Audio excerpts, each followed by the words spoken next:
बताइए पालीवाल साहब। वसीयतनामा भर डिस्प्यूटेड है, क्योंकि क्या दावा है, क्या अपील है, क्या क्वेश्चन ऑफ लॉ बना है, बताइए ना। क्वेश्चन ऑफ लॉ ये है और 8/5/2000 whether in view of the pleading of the defendant in the written statement and the evidence read that the deceased was unconscious for the last 7 days and also the fact that the deceased does not seem to have signed the will in question in the absence of a finding on this material respect the judgment and decree pass by the courts below are sustainable in the I of law. ये question of law बना है। और उसने किसके पक्ष में will करी है? विल की है राजकुमार पिता राम प्रसाद के, जो प्लेंटिफ विल की डेट है 25 ये आपस में क्या रहे, रिश्तेदार है? कौन है ये राजकुमार और रामेश्वर? राजकुमार जो रामेश्वर जो है, ये तो जो जिसने विल की उसका भतीजा है। ये गांव देवरा के रहने वाले हैं, वहाँ के रहने वाले हैं। 99 अपील किसकी है, वादी की प्रतिवादी की? ये प्रतिवादी की, डिपेंडेंट की। ये जमीन है कि मकान का मुकदमा है? जमीन है, 11 खसरा नंबर उसमें दिया हुआ है। अच्छा, ये किसकी थी? ये जमीन के मालिक कौन थे? ज्ञानी राम। इनकी संतान वगैरह कोई है? नहीं, कोई संतान नहीं है। ये इशूलेस डेथ हो गई? ऐसे साधु थे, साधु मैरिड साधु। वाइफ की डेथ हो गई थी, कोई बच्चे नहीं थे इनके। अच्छा, और ये कौन है राजकुमार? राजकुमार जो है गांव देवरा में रहता है। ये उनके यहाँ पे रहते थे, वहां जाके साधु थे तो कहीं पे भी रहना, तो ये जाके ग्राम देवरा में एक मंदिर में रहते थे और खाने पीने की व्यवस्था ये करते थे। मतलब राजकुमार अपने आप को वसीयत के आधार पे ज्ञानी राम की संपत्ति का मालिक कहता है। Will dated? विल है 25/12/94। Exhibit P1। और आप कौन है? रामेश्वर प्रसाद? कुछ रामेश्वर प्रसाद जो है भतीजा है उनका, कुछ नहीं है। हाँ, कहीं से न इनके कुटुंबी है, वहाँ गांव में जो है न कुटुंबी है न भतीजा है। आप लोग एविडेंस भी ऐसे ही नहीं आया, प्लीडिंग भी वैसे नहीं है। मतलब आप कहते हो अपने आप को भतीजा? हाँ, नहीं है भी, कहा भी है। इनके विटनेस उसने आपको भतीजा माना है? नो, कोर्ट ने तो केवल विल भर के बारे में बोला। रामेश्वर अपने आप को भतीजा बोलता है? भतीजा बोलता है, चाचा बोलता है, इनका विटनेस ही बोलता है चाचा। पूरा गांव चाचा बोलता है, क्योंकि डेड बॉडी उखाड़ के फिर ये लोग लेके गए हैं, तो जो कुटुंबी होंगे तब तो लेके गए। जिसकी डेथ हुई थी, इन्होंने क्या किया, प्लेंटिफ ने उसको दफना दिया। तो गाँव के लोग आए, दफना दिया? पहले वो साधुओं को मुसलमान साधु थे? मुसलमान साधु थे? नहीं, साधु है, ब्राह्मण है। अब रीवा संभाग में तो ब्राह्मण तो सवाल ही नहीं उठता। दफना क्यों दिया? वो साधुओं को बोलते जलाया नहीं जाता है। नहीं, अब वहां पर वही मान्यता है। समाधि दे देते हैं। अच्छा, समाधि दे दी जाए, दफनाया नहीं था। अब रामेश्वर एसडीएम साहब की अनुमति से फिर वो डेड बॉडी निकाल के हम लोग मतलब आप you are not in position? नहीं, आई एम इन पोजीशन। नहीं तो भाई you have filed the suit for position ना? For declaration and injunction. नहीं, suit for recovery of position you have filed. वो भी मांगा है। You are out of position. हाँ, ये दूसरे गांव में रहते हैं, खेती तो और नहीं गांव वही। अरे ये दावा खुला हुआ है, उसके हिसाब से बोल रहा हूँ। मुझे थोड़ी मालूम है कौन से गाँव में रहते हैं। पोजीशन हमारा ही है। अभी तो दावा दिख रहा है, मैं दावे के हिसाब से बात कर रहा हूँ। हाँ। तो आप मतलब कुल मिलाकर सारा दारोमदार आपका विल पर है, you are not in position, है ना? हाँ, यस मिलोड। देखिए इसमें लिखा है, घोषित किया जावे कि बादगर साराजी का मालिक वादी है। बादगर साराजी का मालिक स्वामी वादी को पाए जाने पर प्रतिवादी क्रमांक को बेदखल कर कब्जा वापस दिलाया जावे, इसमें निश्चित आज्ञा पारित की जावे इसी प्रकार का। और दोनों अदालत ने वसीयत को सिद्ध माना है। यस। वसीयत के गवाह कौन कौन से हैं? PW 2 and 4 जयकरण, सुंदरलाल यादव और जयकरण 2 and 4। ये वो भी है कि रिकॉर्ड देखें? नहीं, इसी में वादी राजकुमार तिवारी है एक तो जी, और है जयकरण और सुंदरलाल यादव PW 4। नहीं, सुंदरलाल यादव PW 4। PW 3 नहीं होता क्या बीच में? 3 झगड़ू है, तो उसका नाम भी तो लाइन से लिख रहा हूँ, आपने पहले 4 बता दिया। झगड़ू। PW 3 क्या नाम है?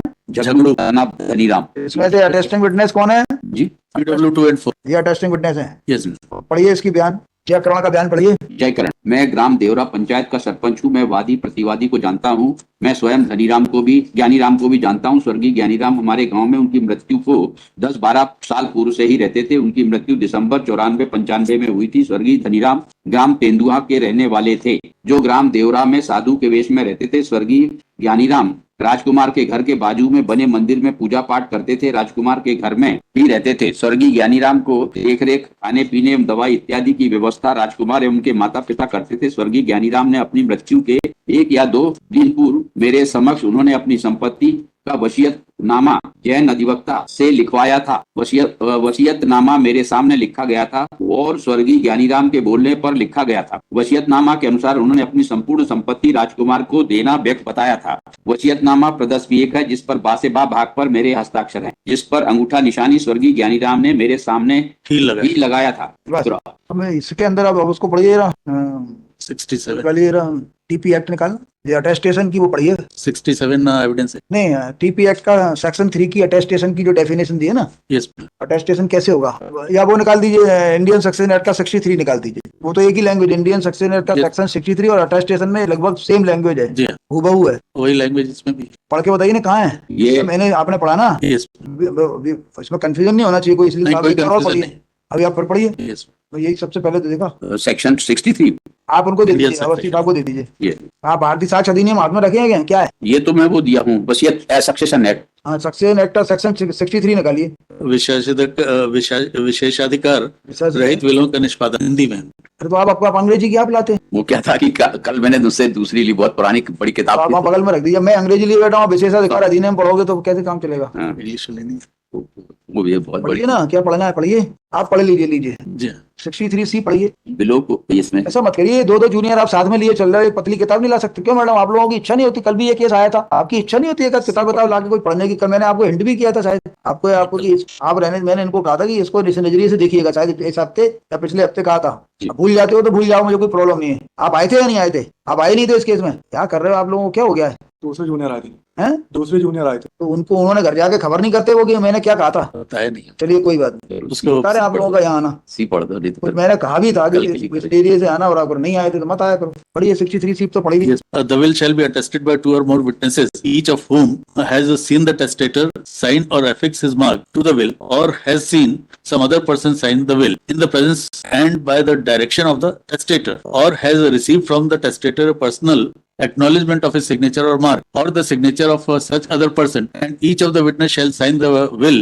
in the presence of the testator. But it shall not be necessary that more than one witness will be present at the same time, and no particular form of attestation shall be necessary. फिर इसमें बोल रहा है कि हमारे सामने उन्होंने लिखा, साइन किया, हमने साइन किया।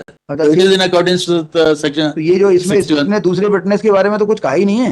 नहीं, उसने ये तो बोला हमारे सामने इन्हें उसने सिग्नेचर किया, दूसरे विटनेस के बारे में नहीं कहा। तो दूसरा विटनेस भी बोल रहा है कि हमारे सामने किया। भाई, तो ये उस दूसरे मतलब इसका आपका कहना चाहिए कि दूसरे विटनेस को यहाँ सामने होनी नहीं चाहिए। नहीं, सामने था वो, हाँ, बोला है। he is not stated that he is also sitting there or इसका he मीनिंग can कुछ sign। निकलेगा, यही तो आपसे कहा, पहले भी कहा था, इसका मीनिंग कुछ निकलेगा या नहीं निकलेगा? इसका मीनिंग निकलेगा कि in front of him the testator has signed the document and thereafter he has signed it। गवाही में क्या कहना है अभी आप? फिर गवाही में उसने यही बोला, ये आप इसको पढ़ लीजिए, क्या बोलना पड़ेगा उसको, पढ़िए ना इसको। क्या गवाही नहीं, पहले कानून पढ़ लीजिए, इसमें जो लिखा है वो लैंग्वेज इसको बोलना पड़ेगी।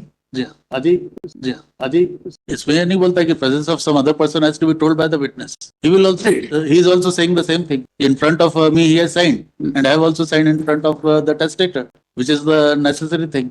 ये कहीं नहीं है कि he has to depose that some other witness was also sitting there in front of that testator or the witness। और उसमें ये भी दिया है कि it is not essential that each and everyone shall be present there at the time of putting the signatures।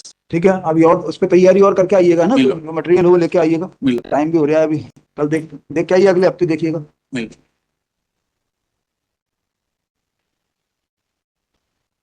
Book ले लो, है अपनी वाली वो दे दिया इसमें बिना मांगे। भी खर्चा आएगा।